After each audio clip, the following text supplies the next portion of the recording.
All right, here we go. I know everyone has been making the video about Jack Murphy on You Are Here and what he did in the show, and I'm going to piggyback on all of that.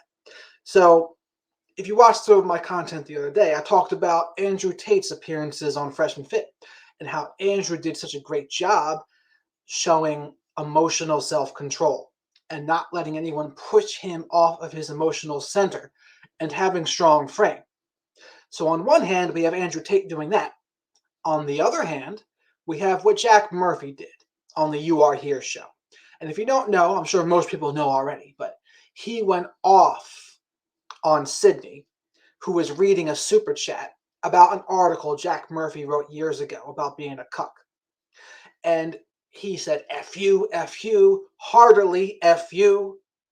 And it was pretty embarrassing for him to do that. And there's a couple different ways we can break this down. The first is what I just said. That was Jack, who's supposed to be a pillar of masculinity. That was him being pushed off of his emotional center by a question. He was not in control of himself anymore, and he lost control of his temper. Now, he should have had plenty of time to think of something to say. If you don't want to be haunted by your past, you own it 100%. You come up with some sort of answer. He didn't do that. He's had plenty of time to do that, but he didn't. So then he lost emotional self-control. Another way to look at it would be, as Eckhart Tolle would say, that question touched on his pain body. Whenever something that comes up gives us an emotional reaction, especially if it's happened more than 6 months ago, it means that we have not processed it properly.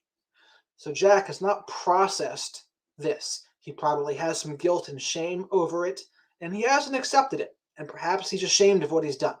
But it's the wrong way to go. The right way to go is the more of the Charlie Sheen way. You own it 100%.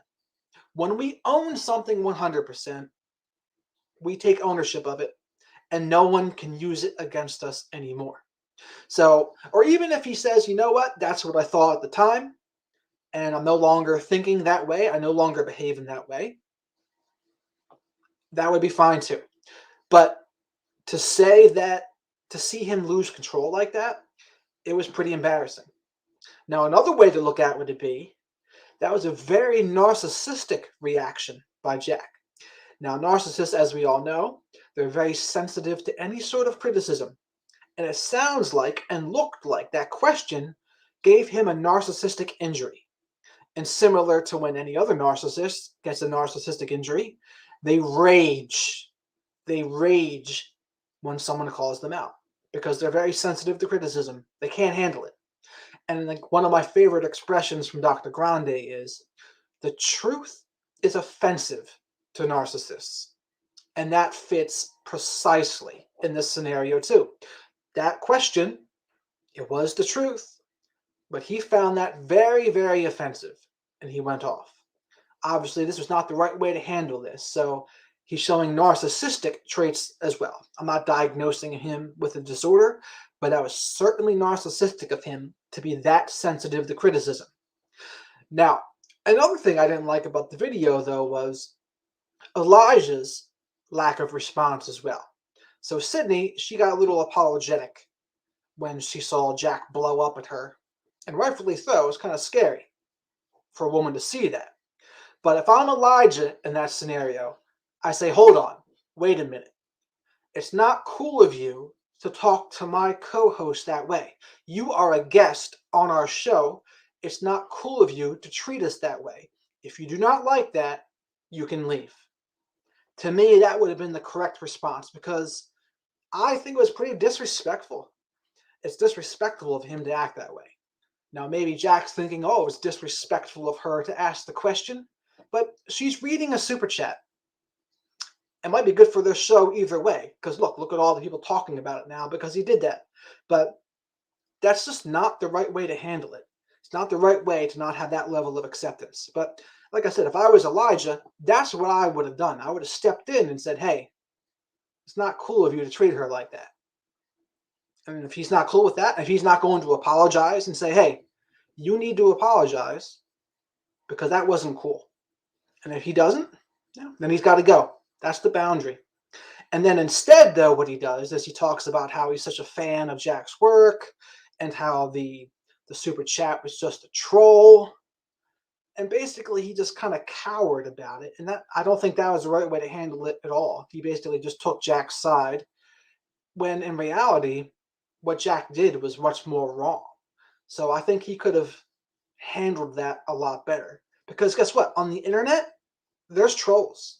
On the internet, there's going to be provocative questions. There's going to be people that want to see reactions.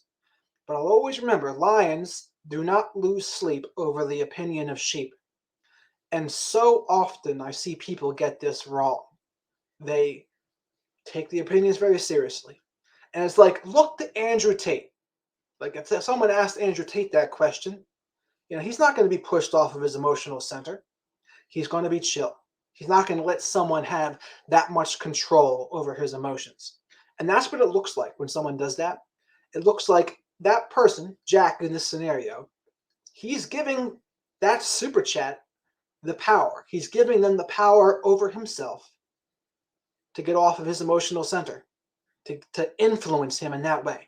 And it's because, like if I was coaching Jack, I would say, hey man, you didn't emotionally process that properly, or you wouldn't be having such a reaction about it.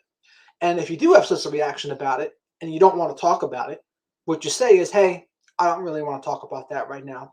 Can we move on to the next question? And if you say it that way in a calm tone, no one says a word. No one says a word. I was like, there's many ways you could have handled it, but by losing your temper, it will always be the wrong way to handle it. And so, like I said, you can look at it the Eckhart Tolle way, touching on the pain body. You can look at it in the narcissistic frame, where he's very sensitive to criticism, and it gave him a narcissistic injury. There's a lot of different ways to look at this, but bottom line is, he should have had more acceptance with it. He should have had more emotional control, because that's what it shows. It shows he did not have emotional control. And if you're Elijah, I think you should stand up for your co-host, not because she needed his help. I've heard some women say, Sydney didn't need his help at all. She can stand on her own 2 feet, blah, blah, blah. It's like, it had nothing to do with that. There's nothing to do with that. It's just the right thing to do. If you're friends and you see someone get out of line with one of your friends, you say something. Because Elijah was actually Sydney was being pretty professional about it. So she didn't call Jack out at all. But if I'm Elijah, I say, listen, man, not cool. You should apologize to her. You're a guest on our show. You're not going to treat one of the hosts that way.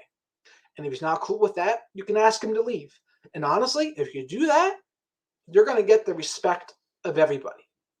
And if you're Jack and you lose your temper like the way he did, you're going to lose the respect of everybody. But if you wanted to gain the respect of everybody, you have a boundary and you say, hey, I don't want to talk about that right now. And you move on and you say it while under control. Or you own it, like I said, or if you're not doing that anymore, you say that too. Like, hey, that's who I was then. It's not who I am now. That's it. That's all you need to do. You could have done any number of things. But the one thing he did was probably about the worst thing you could do. So that's my little analysis here. I know I've seen a bunch of different channels talk about it, but I hadn't heard anyone mention like the Eckhart Tolle thing and the pain body, and I hadn't heard anyone mention really the narcissistic angle of it and being sensitive to criticism and having it be a narcissistic injury. So that's all I got for today. Thanks for watching, everybody, and have a great rest of your day.